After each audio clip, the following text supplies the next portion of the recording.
How do you see the future of the workforce evolving, say 5, 10 years down the line? Right. I think the way I look at it, and as you say, the future jobs don't exist right now.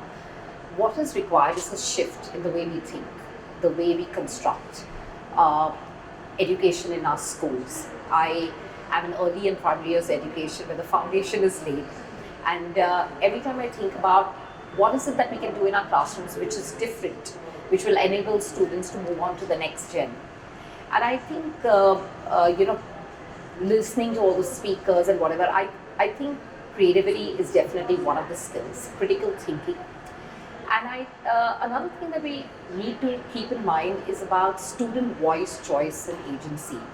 I think a lot of times, I think we kind of push ourselves to think we are, owners of all knowledge as teachers. Because I'm a teacher first, but I think if we move more towards student-led classrooms, I think then we are getting them ready for those future jobs. Because I think it's not the content, and I always say that, it's about the how. And the how is saying what are the approaches to teaching and learning?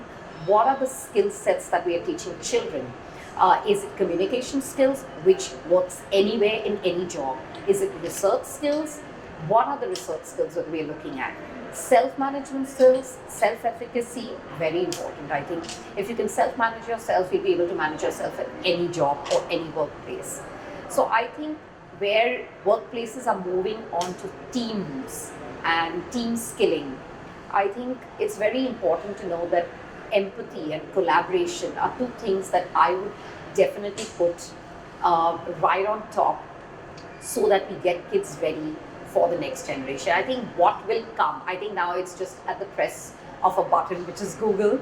And but what I make of it, what I understand, and how can I work collaboratively in a team? How do I be a leader in the moment? Because as leaders, we may not have all the answers all the time, but it's important to ask the right question.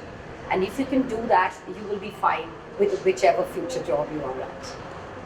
Mahala, if I were to ask you to put on your thinking cap a little bit, Okay. and tell us perhaps what are the biggest challenges or the biggest disruptions, the changes, however you want to coin it, that will impact India's education landscape over the coming next few years.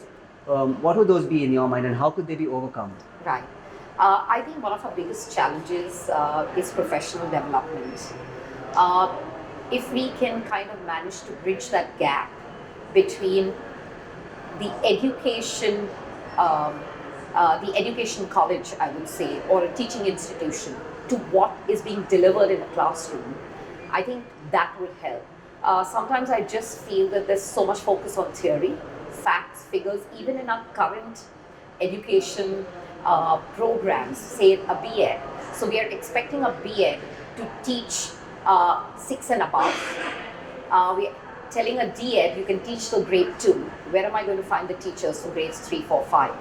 So somewhere there is that gap, and I think if we put professional development training into every school, into every public ed system. I've come back from the US studying a year away, and I interned with 2 public school systems there, and I think their problems are same as ours. There is a lack of funding, there is a lack of resources, but I think something that they really, really fight for is professional development, and I see that very high on the radar. So I think if we can manage that, we will be sailing smooth uh, into the next vertical. Thanks for your time, Mahala. Pleasure having you with Yeah. us.